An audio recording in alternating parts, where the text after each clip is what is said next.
Don't forget to subscribe Rizvi Bhai Online for Islamic information.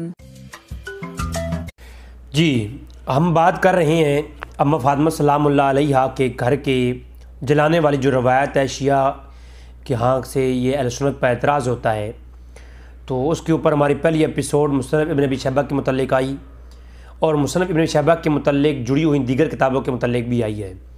एक रिसाला जो कि शिया हज़रात की तरफ से हमें भेजा गया, मैं उसके ऊपर बात कर रहा हूँ। तो इस रिसाले के अंदर दलील नंबर 2 दी गई है हसन बिन फरहान अल मालिकी की किताब क़िराअत फ़ी कुतुबिल अक़ायद की सफ़ा 24 का। तो पिछली एपिसोड मुसन्नफ़ इब्न शैबा के अंदर मैंने बयान किया था कि ये जो किताब अक़ायद है फरहान मालिकी की, वो भी रवायत मुसन्नफ़ इब्न शैबा के सनद के साथ लाते हैं और दीगर किताब भी मैंने पेश कर दी थी। तो मुज़क्किर वगैरह भी किताब मैंने पेश कर दी थी, उसके अंदर भी यही मुसन्नफ़ इब्न अबी शैबा वाली रवायत है। तो लिहाजा उसके ऊपर हम बहस नहीं करेंगे, हमारी पिछली एपिसोड के अंदर वो पूरी गुफ्तगू गुजर चुकी है कि मुसन्नफ़ इब्न अबी शैबा की रवायत की फ़नी हैसियत क्या है। आज हम बात करेंगे दलील नंबर 3 जो कि शिया की तरफ से इस रिसाले के अंदर पेश की गई है। वो ये पेश की गई कि तारीख़ तिबरी के अंदर जिल्द नंबर 3 और सफ़ा 202 के ऊपर और जिल्द नंबर 2 और सफ़ा नंबर 406 के ऊपर ये रवायत मौजूद है कि ज़ियाद इब्न कलीब बयान करती हैं कि हज़रत उमर को बीबी फ़ातिमा ने घर भेजा गया, हज़रत उमर फ़ारूक को बीबी फ़ातिमा के घर भेजा गया। उमर फ़ारूक ने वहाँ जाकर अलग कसम खा कर कहा कि मैं घर वालों को जला दूँगा, राख कर दूँगा, और लकड़ी इकट्ठी की और आग लगा दी और नऊज़ बिल्लाह इस तरह की एक रवायत पेश की गई है। तो खैर हम देखते हैं कि इसकी यानी फ़नी हैसियत क्या है। अब इस रवायत को जो मेरे पास तारीख़ तिबरी है, इसको भी मैंने रिसर्च पेपर की सूरत में अपनी वेबसाइट पे डाल दिया है। सारे स्कैन्स और कलमी तहकीक मेरी वेबसाइट sunnipak.com और rizvi bhai ऑनलाइन पे आपको मिल जाएगी। लिंक दोनों डिस्क्रिप्शन में मौजूद हैं वेबसाइट्स के, शिया रद्द राफ़ज़ियत के फ़ोल्डर में। अच्छा, इस रवायत को पेश करने के बाद ये शिया जो हज़रत हैं जिन्होंने ये रिसाला लिखा है, अब मुझे दुख होता है, बहुत दुख होता है कि हम दीन की बात कर रहे हैं और ख़यानत करते हैं हम। और मुझे सबसे बड़ा दुख शिया की तारीख़, मैंने किताबें पढ़ी हैं, मुझे सबसे बड़ा दुख शिया की उस आलिम के ऊपर हुआ शहनशाह नकवी साहब पर कि उसने 40 हवाले पेश किए हैं और ये वही 40 हवाले इस भाई ने जमा किए हैं। अब आप देखेंगे कि उसने जो 40 हवाले, वो खैर वो 40 पूरे नहीं हैं, ये भी एक ड्रामा है, 40 से कम ही हवाले हैं वो, और वो भी ख़यानत में मबनी, पूरी बात नहीं बताई शहनशाह नकवी जैसे आलिम ने। जब शहनशाह नकवी जैसा आलिम झूठ बोल रहा है तो आप मुझे बताएं ये छोटे मोटे ज़ाकिर बेचारे क्या करेंगे। तो यहाँ पर भी ये बहुत बड़ा एक, यहाँ पर ऊपर रवायत लिखी गई, रवायत की सनद की तहकीक, और नीचे लिखा गया इस रवायत के रावी मोहम्मद बिन हुमैद अन जरीर इब्न अब्दुल हमीद मुगीरा इब्न मिक्सम मिक्सम और ज़ियाद इब्न कलीब। अब ये 4 रावी यहाँ लिखे हैं और आगे लिखते हैं सीरत नुबला और तहज़ीबुल कमाल में है कि मोहम्मद बिन हुमैद सिक्का रावी है। मैं पढ़ूंगा नहीं, मैं स्कैन लगा दूंगा, ये झूठ है। बाज़ रावियों के साथ एक कौल लिखा होता है कि आप तर्जुमा खोलें, लिखा होता है कि इब्न मोइन ने कहा कि काला इब्न मोइन सिक्का, किसी का रावी है। एक ने लिख दिया शिया था, एक ने लिख दिया कि ज़ईफ़ है। अब ज़ईफ़ वाला कौल छोड़ के ना 14 अक़वाल में से एक कौल ले लिया कि रावी सिक्का है। कितनी बड़ी झूठ है यार। अब मोहम्मद बिन हुमैद राजी, इसके बारे में अगर 100 कौल इकट्ठे करें तो 3 कौल होंगे कि ये सिक्का है और 97 कौल होंगे ये ज़ईफ़ है। इन्होंने लिखा है यहाँ पर कि मोहम्मद बिन हुमैद सिर्फ लिखा, इसका पूरा नाम मोहम्मद बिन हुमैद राजी है। ये भी एक ड्रामा है, पूरा नाम नहीं लिखते ताकि तहकीक करने वाले के लिए परेशानी हो जाए। तो इस रवायत में सीरत नुबला लिखा गया नहीं, सीरत नुबला के अंदर जो शुरू में कहा गया कि एक बड़ा आलिम था, जय्यद आलिम था और मोतबर था, तो ये तो बड़े बड़े ज़ईफ़ रावियों के बारे में भी ये कहा गया है। वो तारीख़ के बारे में कि वो आलिम था या नहीं, ये एक और फ़न है। वो रवायत में सही था या नहीं, ये एक और फ़न है। बड़े बड़े इमाम अहले सुन्नत हैं जिनको रवायत में ज़ईफ़ करार दिया गया है और मुनकर करार दिया गया है, जबकि वो तारीख़ में उनको मोतबर आलिम और दीगर अकायद के हवाले से फ़िक़्ह में उनको आलिम और मुहक़्क़िक़ कहा गया है। मैं आपको छोटी सी मिसाल देता हूँ।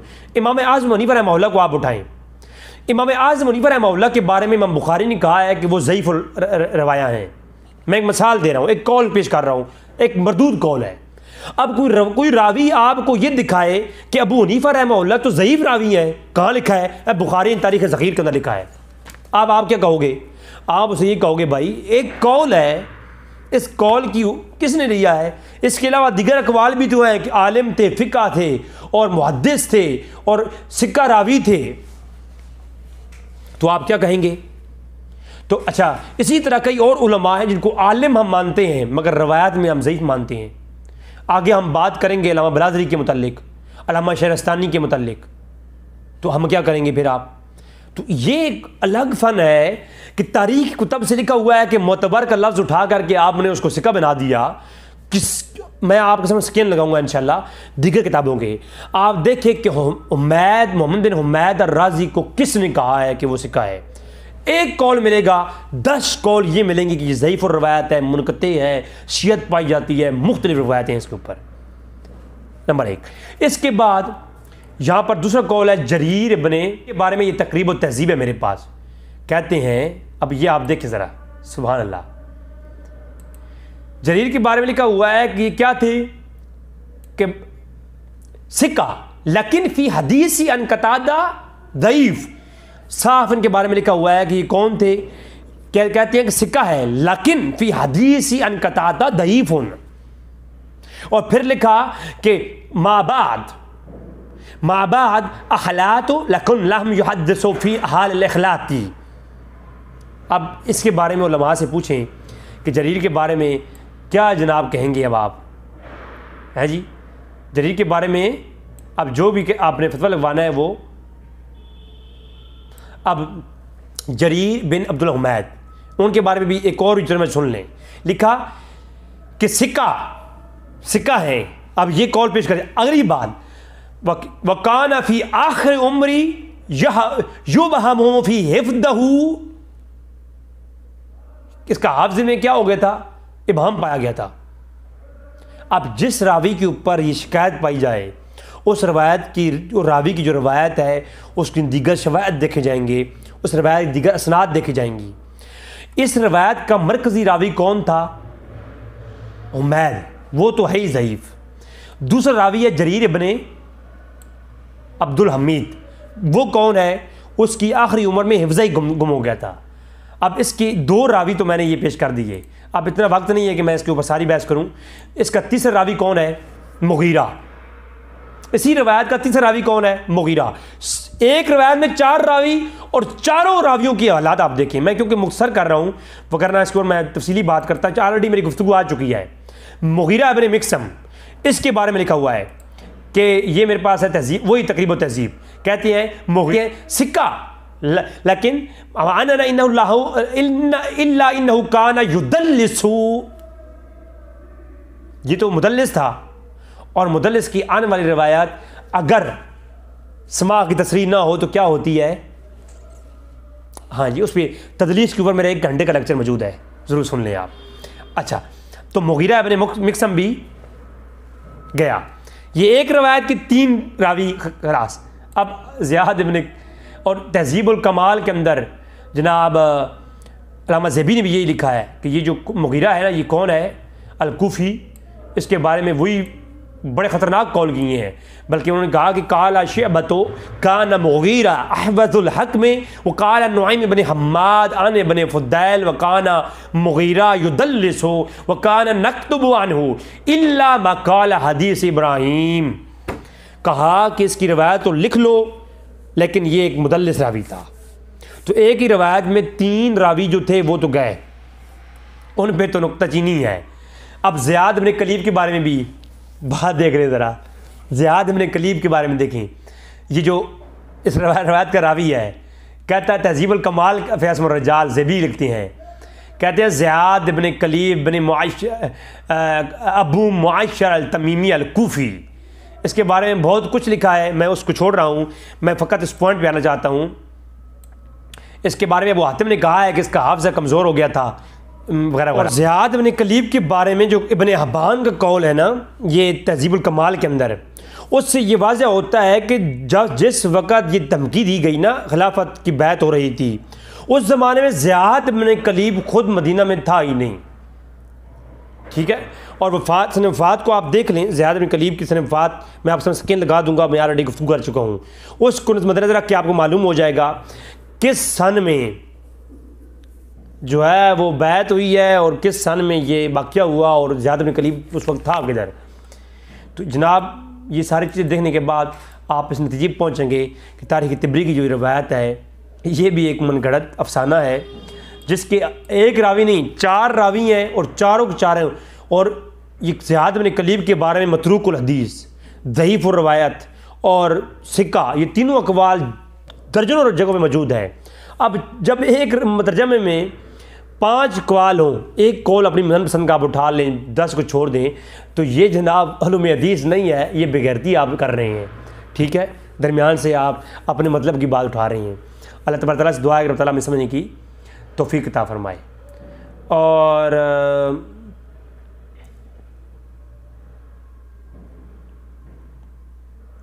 अच्छा, ये साथ में इन्होंने ये लिखा है कि इमाम जरीर तिबरी और उनकी किताब तारीख़ तिबरी की तौसीक किसने किया जी? नवाब सदीक हसन खान भोपालवी गैर मुक़ल्लिद ने की है, जो मेरे नज़दीक तो पहले ही वो मोतबर नहीं है। नंबर 1, उसने कहा क्या है, तारीख़ तिबरी में तमाम तवारीख़ से सही और मुक़द्दम है। तो तारीख़ तिबरी तमाम तरीक़ों से मुक़द्दम और अच्छी है। हम ये कहते हैं हदीसी कुतब में तमाम हदीसी कुतब से बुखारी मुक़द्दम है, लेकिन इसका मतलब ये नहीं है कि बुखारी में हर रवायत सही है। इसी तरह अगर उनका ये कौल हो भी तो ये भी आप झांसा दे रहे हैं कि तारीख़ तिबरी जो है तमाम तारीख़ों से अच्छी तारीख़ है। मैं भी मानता हूँ कि तमाम तारीख़ों पर मुक़द्दम तारीख़ तिबरी है, मगर क्या उस तारीख़ की हर रवायत काबिल एहतजाज है और मोतबर है? कई तो ऐसी हैं जो मन घड़त रवायतें हैं। मौला अली के बारे में क्या कुछ है ऐसी तारीख़ तिबरी के अंदर, आप मानेंगे? आप बिस्मिल्लाह करें, मैं पेश करता हूँ। यजीद के बारे में इसी तारीख़ तिबरी में क्या कुछ है, मैं पेश करूँ? आप मानोगे? शिया हज़रात नहीं मानेंगे आप लोग, अगर मुक़द्दम माना जाए तो। किताब के मुक़द्दम होने से एक से दूसरी की बरतरी मुराद होती है, ना कि ये मुराद होती है कि उसमें सब कुछ सही है। हम कहते हैं रूए कायनात की सब हदीसों की किताबों पर बुखारी मुक़द्दम है, मगर बुखारी के अंदर भी हर रवायत सही नहीं है। तो ये बात भी। उसके बाद कहा जी अल्लामा ज़रकलीन लिखते हैं कि इमाम इब्न जरीर तबरी सिक्का मुअर्रिखीन में से हैं। इब्न असीर कहते हैं कि इब्न जरीर तबरी ने अपनी तारीख़ में जो कुछ निकल किया है वो सब सिक्का काबिल एतमाद है। इब्न जरीर तबरी का काम मुजतहिद थे और अरबस में से किसी के मुकल्ले नहीं थे। इसका जवाब ये है कि इमाम तिबरी के ऊपर 4 एपिसोड में गुफ्तगू कर चुका हूँ कि इमाम तिबरी क्या शिया थे। 4 एपिसोड मेरी आ चुकी हैं।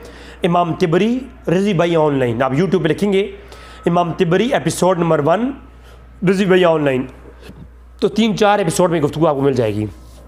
तो इन्होंने यही कॉल किया है कि इमाम तिबरी की तारीख़ है सबसे अच्छी और मोतबर और सिक्का तरीक़ से है। इसी तरह से इमाम तिबरी की तफसीर जरीर तिबरी जो है वो भी सबसे मोतबर और सिक्का रावियों से है, मगर इसका मतलब ये नहीं कि हर रवायत। हम तो ये कहते हैं बुखारी में भी सारे रावियों की रवायतें जो हैं वो काबिल एहतजाज नहीं हैं। ऐसी बुखारी की दर्जनों रवायतें हैं जिन पर मैं कलाम कर सकता हूँ कि वो काबिल एहतजाज नहीं है। बहुत शुक्रिया। तो ये अल-इलाम का वाला अल्लामा ज़रकली का वाला जो है ये भी हमारे मसलक का नहीं है, मतलब का नहीं है। किसी तारीख़ के बारे में मोतबर कह देना। अच्छा, शिया कहते हैं जी असूल काफ़ी फ़ुरूल काफ़ी ये मोतबर है हमारी, इनके बारे में हज़ारों कवाल हैं, तो उनकी हर रवायत आपके लिए मोतबर है। तो किताब के मजमूए के मुतल्लिक़ कौल हो जाना ये एक और बात है, और किताब के अंदर किसी सनद के ऊपर बहस आ जाना ये एक और बात है। अबू बकर ख़तीब बगदादी लिखते हैं कि इब्न जरीर अइम्मा में से एक थे जिनका कौल मुहक्कम है, ठीक है। उन्होंने जो अलूम इकट्ठे किए उनके मिसल किसी के पास नहीं, ठीक है। उनकी तारीख़ तिबरी की मिसल कोई तस्नीम नहीं, ठीक है। तो इसमें ये कहाँ है कि तारीख़ तिबरी के अंदर वो जो रवायत है, तो किसी किताब के बारे में कमेंट्स है ना, किताब के अंदर रवायत के बारे में बहस होगी। हमारी बुखारी में कोई रवायत होगी तो उसकी सनद देखी जाएगी, सनद अगर मोतबर भी हो उसके मतन के देखा जाएगा। मैंने तख्तुल फ़ियतुल बागी पे कलाम किया, मैंने रफ़ीजान की रवायतों में बहस कर रखी है, आप देख लें। अब बुखारी के अंदर एक रवायत आती है मरफू है, सुनन अबू दाऊद के अंदर रवायत आती है कि सहाबी कहते हैं मैंने मौकूफ़न ये बयान कर रहा हूँ। अब आप मुझे बता दें फिर, तो मतलब ये होता है कि रवायतों की जांच पड़ताल होती है। ऐसे नहीं होता कि किसी किताब बुखारी को तलकी व बिलकबूल हासिल है। अल्लामा ये मुकदमा बिन सलाह के अंदर इमाम बिन सलाह ने लिखा है, उसके बावजूद हम बुखारी की हर रवायत को काबिल एहतजाज नहीं समझते। हालांकि सही मान लें, हर रवायत सही है मगर उसकी काबिल एहतजाज नहीं है। इसी तरह तारीख़ आप इमाम सयूती की तारीख़ खुलफा के बारे में कॉल पढ़ लें, हज़ारों उलमा ने लिखा है कि बड़ी मोतबर तारीख़ की किताब है, तो इसका मतलब ये है कि जो कुछ उसमें लाए हैं वो मोतबर है। हर जो किताब आप उठाएं, हर किताब के बारे में ऐसे कमेंट्स मौजूद हैं कि वो किताब बड़ी मोतबर थी, बड़ी ज़बरदस्त किस्म की किताब है जनाब, और उसमें सारी बातें नहीं सही होंगी जो जिनकी तहकीक होगी। अब इसी इब्न जरीर तबरी की किताब में दाऊद अलैहिस्सलाम के बारे में इतनी सख्त लफ्ज़ मौजूद हैं तफसीर इब्न जरीर के अंदर, और इसके अलावा ऐसी कई बातें हैं जो शियों के सामने पेश करें वो मानेंगी नहीं, तो क्या वो मोतबर होंगी? नहीं, मोतबर नहीं होंगी, असनाद देखी जाती हैं। वफ़ियातुल अयान का भला इब्न खलकान का भी है, वो सिक्का रावी थे, तो तिबरी सिक्का है, लेकिन तिबरी जिससे ले रहे हैं रवायात वो खुद जो ज़ईफ़ है, रवायात जिससे ले रहे हैं वो जो ज़ईफ़ है, तो बात ही ख़त्म हो गई। रवायत का एहसास नहीं है ना, वो मैंने आपको इमाम बुखारी वाली पहली एपिसोड में जवाब दे दिया कि इमाम बुखारी जो है वो रावी लैस से बयान करते हैं। अब लैस 46 साल बुखारी के पैदा होने से पहले फौत हो गए हैं, तो आप कहते हैं जी वो उलमा ने कहा है कि लैस सिक्का रावी है, बुखारी सिक्का रावी है। ओ भाई, बुखारी भी सिक्का है, लैस भी सिक्का है, मगर बुखारी और लैस के दरमियान में सिमा जो नहीं है, रवायत सुनी नहीं है, तो फिर कैसे लेंगे हम? थोड़ा कोई अकल को हाथ मारो। तो इंशाल्लाह अगली दलील है दलील नंबर 4, उस पर अगली एपिसोड में हम बात करेंगे। बहुत शुक्रिया, अस्सलाम वालेकुम।